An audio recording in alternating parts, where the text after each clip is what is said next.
ตัวนี้จะเป็นกล็อกเนาะกล็อก3ที่ว่าเป็นของอเมริกาหรือว่าของอีลอนมัสก์เนาะที่ว่าใช้ตัวนี้บ่ค่อยเห็นผู้ใดรีวิวแล้วก็เห็นผู้ใดนำใช้ปานใดเนาะวันนี้เฮามาลองใช้ไปนํกันเลยเนาะว่ามันใช้ในรูปแบบใดตัวนี้จะเป็นพร้อมเนาะแล้วก็เป็นรูปแบบใช้แบบทางเทคนิคเนาะอันนี้เฮาลองเบิ่งเนาะว่ามันสิฮู้ภาษาลาวบ่เนาะตัวนี้เนาะมันเป็น Open Source ก็คือเฮาลองถามไปเนาะว่าสบายดีเจ้าฮู้ภาษาลาวบ่เนาะมันก็ตอบกลับมาว่าสบายดีค่อยฮู้ภาษาลาวและสามารถสนทนาได้มีหยังให้สามารถให้ค่อยช่วยเจ้าได้บ่โอเคเนาะเฮาจะให้มันแปลภาษาให้ตัวกลบ3นี่เนาะตัวนี้แต่ว่าก่อนอื่นเบิดเนาะก็แม่นว่าเฮาต้องมานำใช้พร้อมของเฮาเนาะมื้อนี้เฮาจะมี3พร้อมเนาะก็คือโอเคเนาะมื้อนี้เฮาจะมี3พร้อมเนาะก็คือพร้อม1ก็คือ Master any books in 30 days พร้อมที่2ก็คือ Learn any language for free ที่3เนาะก็คือ Rapid learning system โอเคเนาะที่ว่าสีแดงๆที่อาจารย์มาร์คไว้ให้นี้นั่นก็คือตัวที่ว่าเฮาสามารถเอาไปปรับเปลี่ยนเอาไปปรับเป็นหัวข้อเป็นปึ้มเป็นภาษาได้ตามใจเฮาเนาะอาจจะแม่นปึ้มอันใดก็ได้เนาะที่ว่าเฮาอ่านเป็นภาษาอังกฤษเช่นว่า Atom Habit บ่เนาะหรือว่า Money Code บ่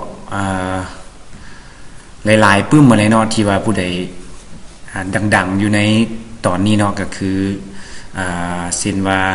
เงิน4ด้านบ่อีหยังต่างๆเนาะปึ้มเฮาก็สามารถเบิ่งได้สำหรับภาษาก็แม่นภาษาอังกฤษภาษาเวียดนามภาษาลาวเฮาก็สามารถที่จะใส่เข้าไปได้เลยสำหรับท็อปิกเนาะเฮาเจอท็อปิกอันใดก็ตามเนาะที่ว่าเฮาสามารถที่จะเรียนเป็นระบบได้ไวเนาะก็คือให้มันสวยโอเคเนาะเฮามาไปนํกันเลยนั่นก็คือพร้อมทำอิฐเนาะตัวนี้ก็แม่นพร้อมเนาะเฮาก็ copy เนาะอาจารย์จะใส่ไว้ที่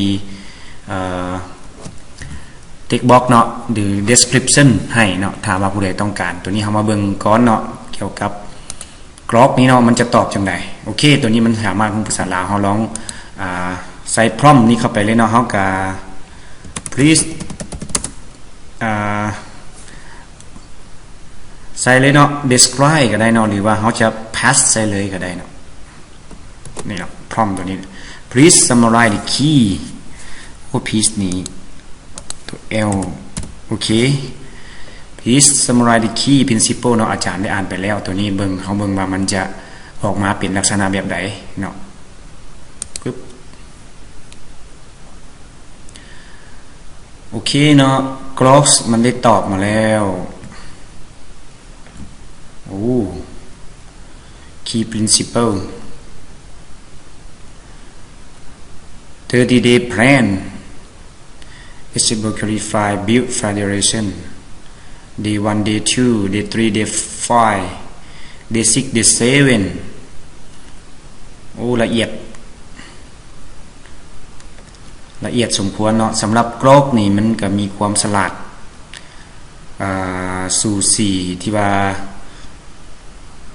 กับAI อื่นๆเนาะบ่มีหยังด้อยกว่ากันเพราะสำแดเลยเนาะสำหรับตัวใดที่ว่ามัน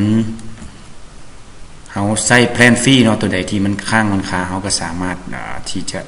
เปลี่ยนใส่ได้เนาะ ChatGPT Gemini บ่เนาะหรือว่าพวก Perplexity บ่อันใดสิเฮาก็สามารถลองปรับเปลี่ยนลองใส่เบิ่งเนาะตัวนี้แม่นเรียบร้อยแล้วเนาะออกมานะก็ tip for success study consistent small actions daily beat sporadic big efforts เนาะโอเคเนาะถือว่าบางน้องอาจจะมีความเข้าใจหลายพอสมควรและบางน้อยอาจจะมีความเข้าใจระดับกลางบางน้องอาจจะมีความเข้าใจในระดับน้อยเนาะแต่ว่าก็สามารถใช้นํกันได้เฮาลองให้มันแปลให้เบิ่งน่ะเนาะลองให้มันแปลให้เบิ่งเฮาก็ว่าplease เก้าเลยเนาะ please translate to Lao language เนาะ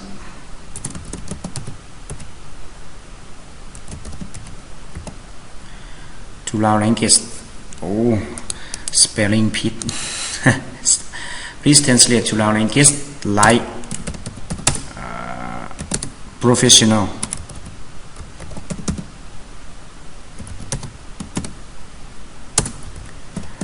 translator โอเคหลังจากที่เราได้แล้วเนาะก็ลองคลิกมันจะออกมารูปแบบใด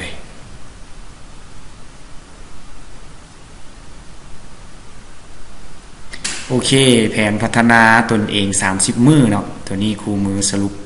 สำคัญในการพัฒนาตนเองการตั้งเป้าหมายการสร้างนิสัยการจัดการเวลาการปรับเปลี่ยนแนวคิด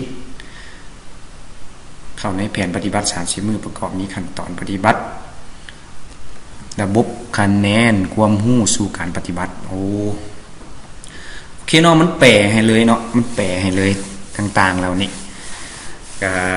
ถือว่าสะดวกสบายแล้วเนาะบ่จำเป็นต้องได้ไปใช้ Google Translate อีหยังเนาะเราสามารถแปลอยู่ในAI ได้เลยเนาะแล้วละเอียดกว่าสำคัญและแม่นพร้อมที่เราใช้เนาะว่าเหมาะสมในการนำใช้หรือบ่ตัวนี้เป็นแผน30มื้ออาทิตย์ที่1เนาะสร้างความชัดเจนพื้นฐานผู้ใดที่ภาษาอังกฤษบ่แข็งเนาะเฮาก็สามารถที่จะแปลเป็นภาษาลาวตื่มก็ได้เนาะตัวนี้โอเคเขียนเป้าหมายเฉพาะวัดแทรกได้ตัวอย่างแล่น5กิโลเมตรใน30มื้อหรืออ่าน10หน้าทุกๆมื้อเป็นวิธีทางเนาะเป็นวิธีทางให้ก็ซึ่งมันได้แปลตัวคอนเทกต์ทั้งเทิงอะไรเนาะแปลคอนเทกต์ทั้งเทิงให้เฮาได้เห็น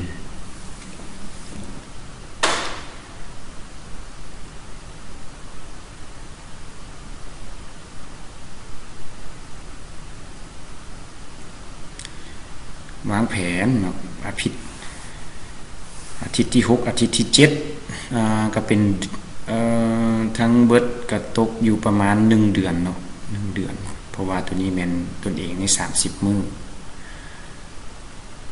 แต่ว่า1อาทิตย์มีแค่5เนาะมี5อาทิตย์เนาะเดือนนึงตัวนี้เฮาลองเบิ่งแล้วก็ลองไปปฏิบัติตื่มเนาะมื้อที่6มื้อที่7เนาะอันนี้อาทิตย์ที่2โอ้ไล่เป็นมือมาให้เลยเนาะตัวนี้ไล่เป็นมือมาให้เลยนี่จัดรายละเอียดมื้อที่1มื้อที่2กำหนดเป้าหมายมื้อที่3มื้อที่4มื้อที่5มื้อที่6มื้อที่7แล้วบัดนี้มาเป็นอาทิตย์ที่2อาทิตย์ที่2นี่นับเป็นมื้อที่8ไปเลยเนาะทบทวนและปรับปรุงเนาะสำหรับหัวข้อของเฮานี่ก็แม่นแผนพัฒนาตนเองใน30มื้อเนาะแผนพัฒนาตนเองใน30มื้อ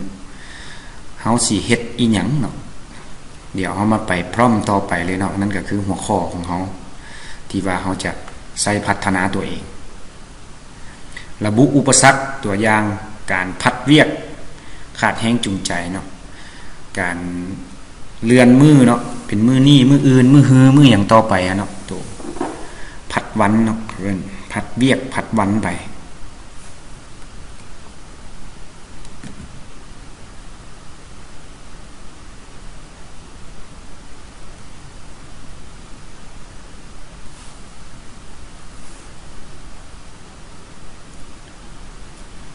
มี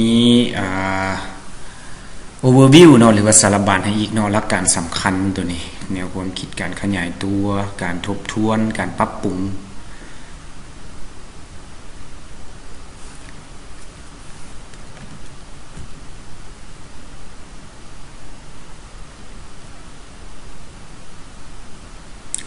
มื้อที่21โอเคเนาะอาทิตย์ที่4แล้วเนาะอาทิตย์ที่4ก็คือสิเป็นอาทิตย์สุดท้ายแล้วAI มันช่วยเฮาได้ง่ายขึ้นเนาะซุมื้อนี้มีแต่ว่าเฮาอ่านตื่มจากแล้วก็ปรับให้เข้ากับตัวเฮาเองเนาะว่าเข้ากับตัวเฮาหรือบ่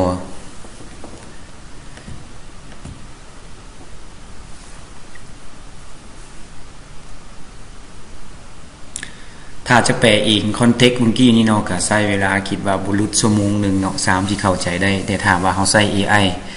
ก็ตกอยู่ประมาณ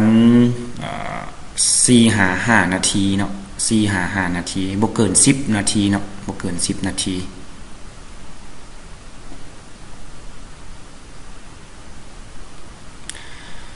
มื้อที่30เนาะทบทวนการเดินทางใน30มื้อของท่านตั้งเป้าหมายใหม่และสืบต่อเป้าหมายดังนั้นเนาะค่อยจะแปลเป็นภาษาลาวอย่างมีคุณภาพค่อยจะส่งฉบับแปลสำเร็จให้ทานกรุณารอท่าโอเคเฮาสามารถแชร์ได้เลยเนาะเฮาสามารถแชร์ได้เลยตัวนี้เป็นตัวฉบับภาษาอังกฤษเนาะตัวนี้ฉบับภาษาอังกฤษคลิกเบิ่งเนาะเฮาก็ export เป็น PDF ได้เลยเนาะหลังจากที่เฮาสำเร็จเฮาได้แผนพัฒนาตัวเองใน30มื้อเนาะเฮาก็สามารถ copy เอามาใส่Word ของเฮานี่เนาะก็ได้ปึ๊บ Control ปั๊บโอเค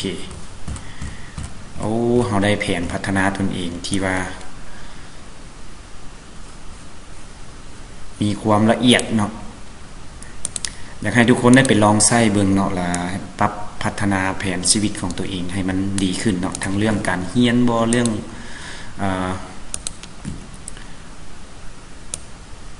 การเฮ็ดเวียกเนาะ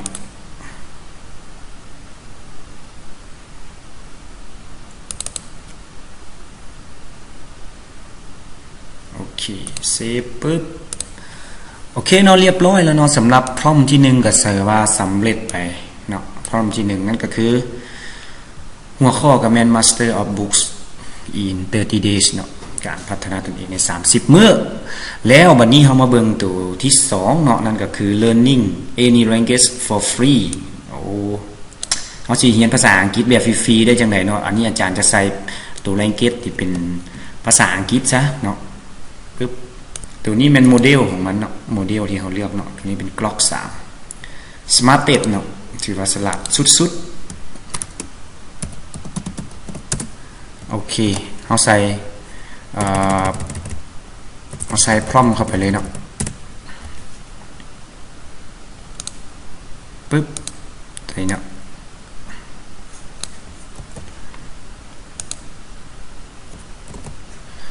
create immersive learning system for English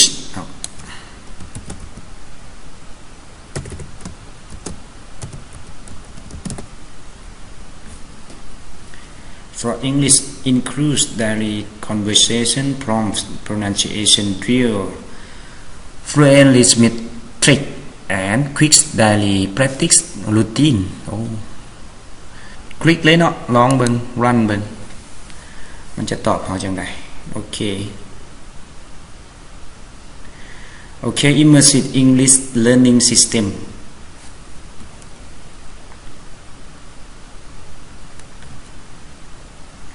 การออกเสียง pronunciation drills เนาะตัวนี้มาเฮ็ดจังได๋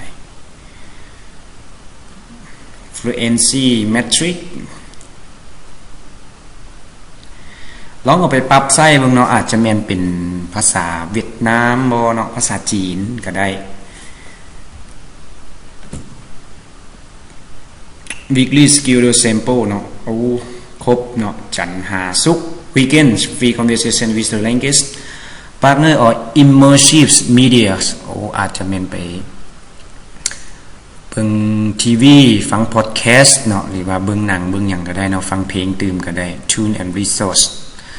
บอก tune and resource tip and success for success โอเคตัวเมื่อกี้นี่เฮาบ่ได้ก๊อปภาษาอังกฤษเดี๋ยวเฮาก๊อปภาษาอังกฤษตื่มก็ได้เนาะถ้าว่าเฮาจะไปหมุนไส้ในตัวนี้ปึ๊บโอเค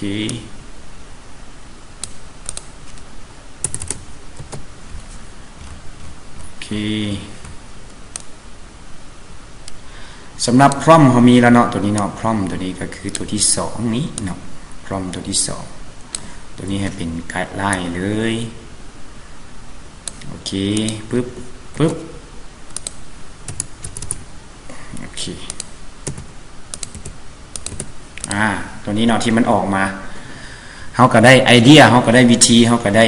เทคนิคทักษะต่างๆเนาะในการเรียนภาษาอังกฤษ ล่ะถ้าว่าเฮาบ่เข้าใจเนาะก็สามารถคือเก่าสามารถให้มันแปลได้ลองเบิ่งเติมอีกเบิ่งเนาะ please ต่อมาเลยตัวนี้แมนจะเป็นข้อที่3เนาะนั่นก็คือ Rapid Learning System หัวข้ออย่างเนาะที่เฮาอยากเรียนเนาะอยากเรียนตัวนี้สิเป็นประวัติศาสตร์ภูมิศาสตร์อีหยังต่างๆเนาะก็เฮาก็อ่านเบิ่งมีทฤษฎีในตอนเช้าแล้วก็ practice ในตอนสวยแล้วก็รีวิวในตอนแรงแล้วก็ milestone rewards เนาะก็คือคีย์สำคัญที่สุดเลยเนาะที่ว่าเฮ็ดให้สามารถที่เฮาได้อันนี้เนาะที่ให้เฮาเรียนระบบได้เนาะตัวนี้มาลองกันเบิ่งอีกบัดนึงเนาะดีไซน์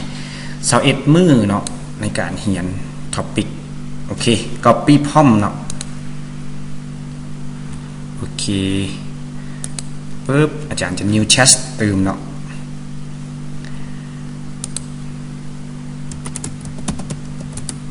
please เลยเนาะปึ๊บ design this is topic มันอย่างเนาะ topic เอาเป็นปัจจุบันนี้ซะเนาะก็คือเรื่อง plan เนาะสิ plan อย่าง for study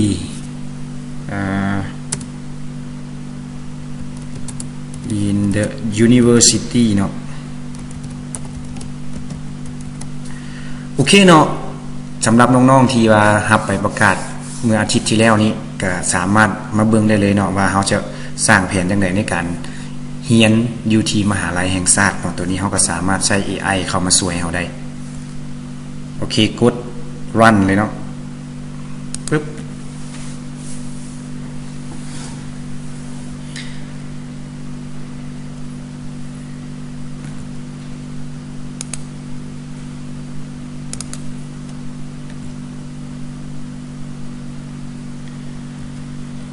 โอเคเนาะ20 learning plan for in the university มันก็ออกมาเลยเนาะ 8 โมงหา 10 โมง read the book เนาะมื้อที่1หามื้อที่7ตอนเช้าตอนแลงตัวนี้แม่น key milestone เนาะตัวนี้เนาะ treat yourself favorite desserts or coffee อันที่2 depending understandingโอเคถ้าเป็นภาษาอังกฤษเนาะก็ทำความเข้าใจน้อยนึงเนาะ pain โอเค example pain tip for success โอเคเนาะตัวนี้เติมไปเลยเนาะสำหรับน้องๆใดที่ว่าอาจจะภาษาอังกฤษยังบ่แข็งปานใดเนาะก็เฮาสามารถให้มันtranslate ให้เฮาเติมก็ได้เนาะโอเคอาจารย์ copy เอาเพื่อจะแจกพร้อมตัวนี้ให้เลยเนาะจะแจกพร้อมตัวนี้ให้เลยปึ๊บโอเคตัวนี้เฮามาลองเบิ่งเนาะตัวนี้เฮามาลองเบิ่งคือเก่าเนาะ please translate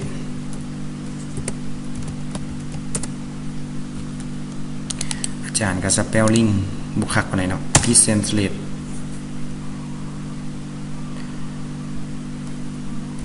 to wow language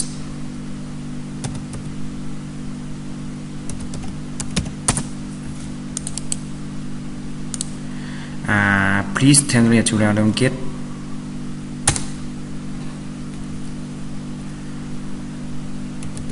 the text above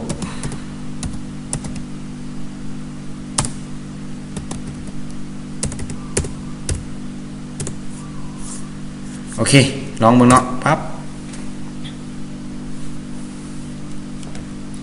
translating in 3D โอเคแผนการเรียนรู้แบบเร่งรัด21มื้อ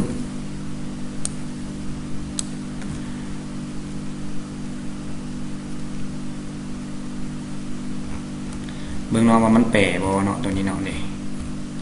เฮาก็เลื่อนมาเลย21มื้อแผนการเรียน21มื้อปึ๊บคำแนะน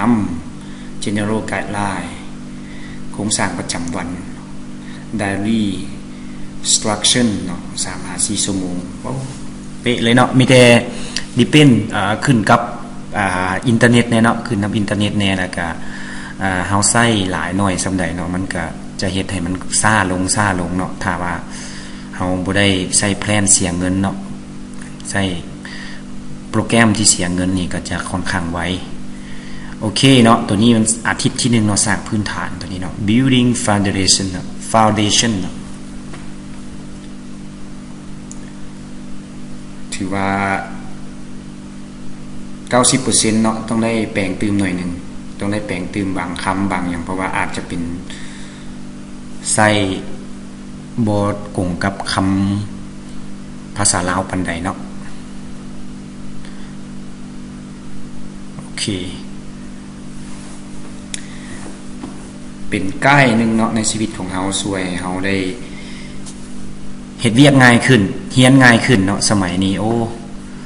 ดีหลายเนาะสมัยนี้ดีหลายคนที่ใช้ AI บ่เป็นเนาะก็จะว่าบนเบิดจะอยู่แถวหลังเนาะผู้ที่ใช้ AI เป็นก็จะได้ยับขึ้นมาเนาะอยู่ระหว่างกลางหรือว่าอาจจะมาอยู่แถวหน้าของในหน้าเวียกในการหาเงินในการเฮ็ดหยังต่างๆอะไรเนาะมันช่วยเฮาหลายจากใช้เวลาเป็นมื้อเป็น2มื้อก็เพียงแต่เวลาชั่วโมงหรือ2ชั่วโมงเท่านั้นเนาะอาทิตย์ที่3ปึ๊บ weekly day weekly 2 week 2แล้วก็ week 3เนาะเป็นเจ้าของความรู้เนาะ master intelligence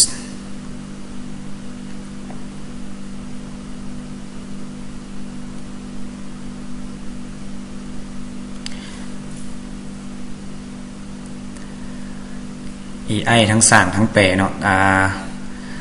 มีแต่ผู้ใดที่สนใจเนาะก็ขอให้ได้ลองฝึกไปลองใช้เบิ่งเนาะ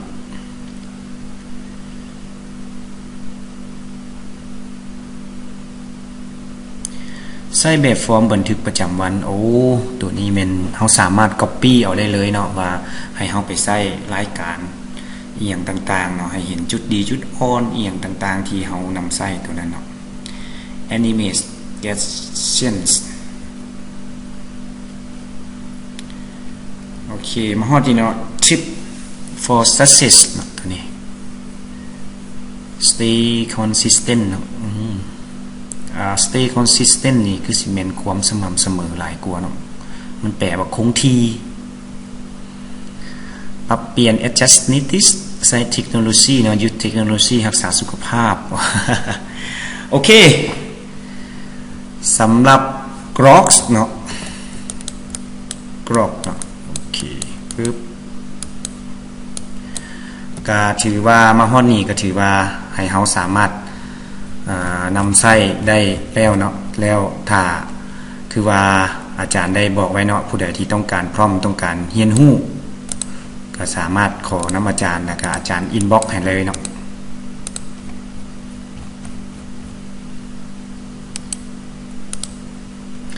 โอเคก๊อปปี้มาไว้เนาะอาจารย์จะส่งไฟล์ตัวนี้ให้ถ้าผู้ใดต้องการปึ๊บโอเคแผนการเรียนรู้ทั้งสร้างแปลให้อีกเนาะตัวนี้เนาะแล้วก็บอกวิธีว่าเฮ็ดจังได๋เฮาสิสำเร็จแล้วก็เฮ็ดถึงโอเคเนาะสำหรับมื้อนี้ก็ขอขอบใจที่ว่าติดตามอย่าลืมกดไลค์เซฟแชร์แล้วก็ Subscribe ให้แน่เนาะเพื่อเฮาจะได้เห็นกันเรื่อยๆแล้วก็มีหยังอัปเดตก็จะได้ส่งให้เรียนรู้ไปนํกันพัฒนาไปนํกันสำหรับมื้อนี้ขอขอบใจ